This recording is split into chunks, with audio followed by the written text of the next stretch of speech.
one house, one staircase, one family of monsters America somehow recognized. In 1964, the Munsters opened the door to 1313 Mockingbird Lane and gave television a family that looked terrifying, lived politely, and never understood why the world kept screaming when they smiled. They were not trying to be normal. That was the joke. Herman was built like a nightmare and loved like a child. Lily looked like a vampire queen and acted like the calmest mother on the block. Grandpa mixed potions in the basement. Eddie had fangs. Marilyn was the family tragedy because she looked completely ordinary. For 2 seasons, America laughed at the monsters. But after the cameras stopped, the real story became heavier than the makeup. One giant actor spent years trying to prove he was more than the creature that made him famous. One Hollywood beauty took the role because life had already broken her family financially. One child actor carried Eddie Munster into addiction and recovery. One Marilyn escaped after only 13 episodes. And today, almost everyone from that house is gone. Fred Gwyn was Herman Munster. Fred Gwyn was born on July 10, 1926 in New York City. He studied at Harvard, drew cartoons, acted on stage, and became known on Car 54, Where Are You? Then came Herman. He was 38 when he became the gentle Frankenstein father with the square head, heavy boots, and heart too soft for the body carrying it. Herman looked like a monster. That was the easy part. The harder part was making him innocent. Gwyn did that. He turned bolts, scars, and green makeup into a father who just wanted to be loved. But the role followed him. After the Munsters, Hollywood had trouble seeing Fred Gwyn without the forehead.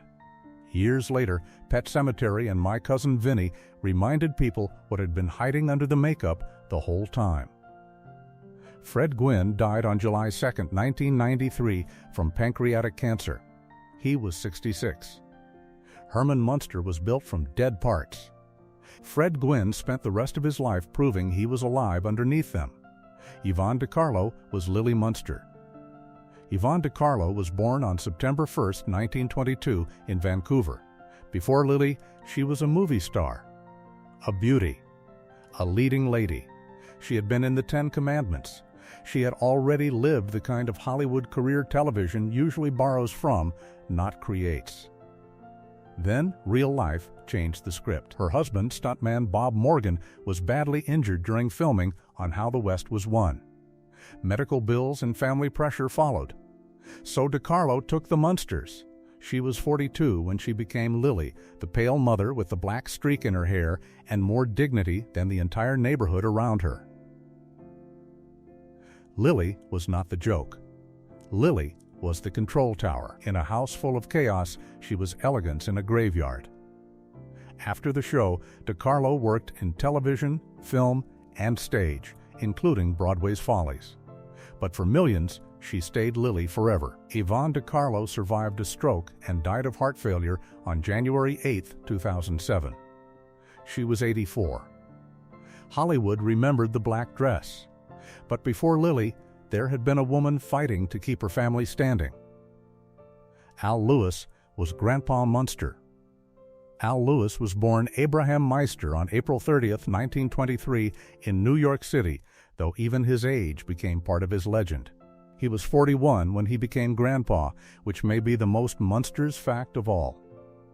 The old vampire was not old at all.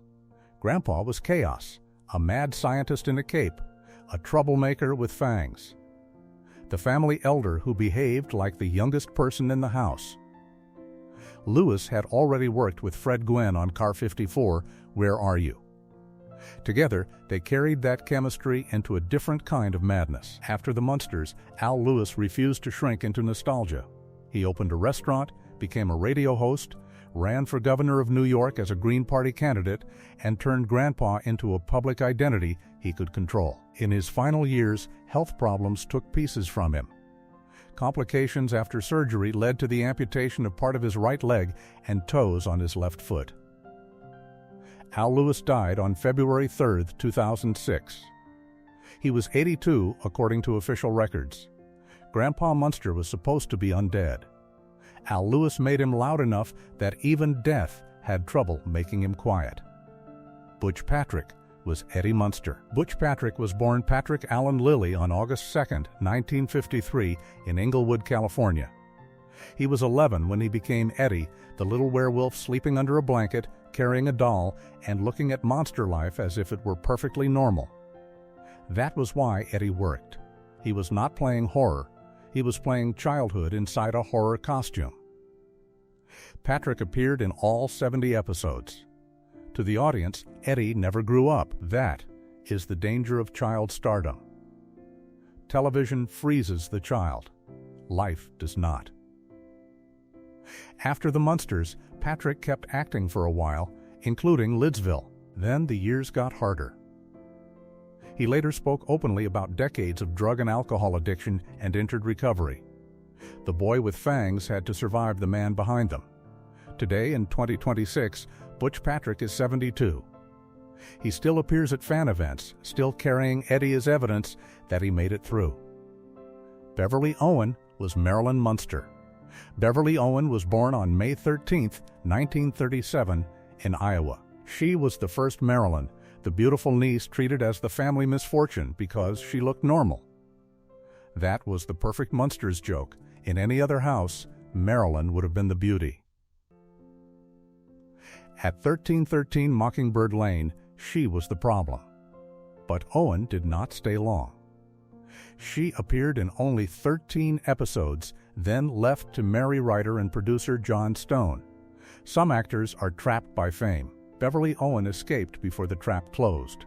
She later earned a master's degree in early American history and built a quieter life far from the mansion. Beverly Owen died from ovarian cancer on February 21, 2019. She was 81. She was Marilyn for only 13 episodes, but sometimes 13 is enough for television to keep your face forever. Pat Priest was Marilyn Munster. Pat Priest was born on August 15, 1936, in Bountiful, Utah. Her mother, Ivy Baker Priest, had been Treasurer of the United States. Pat came from a world of signatures, respectability, and public image. Then, she entered the strangest family on television. She replaced Beverly Owen and became the Marilyn most viewers remember from the rest of the series. She played the same joke with a different softness. The normal girl who believed she was the ugly one because everyone around her loved monsters more than beauty. After the Munsters, Priest appeared in television and film, including Easy Come, Easy Go with Elvis Presley. Later, she stepped away from acting, restored homes, and lived a quieter life. Today, in 2026, Pat Priest is 89. She survived the mansion by not letting the mansion become her whole life. That is the Munsters after more than 60 years.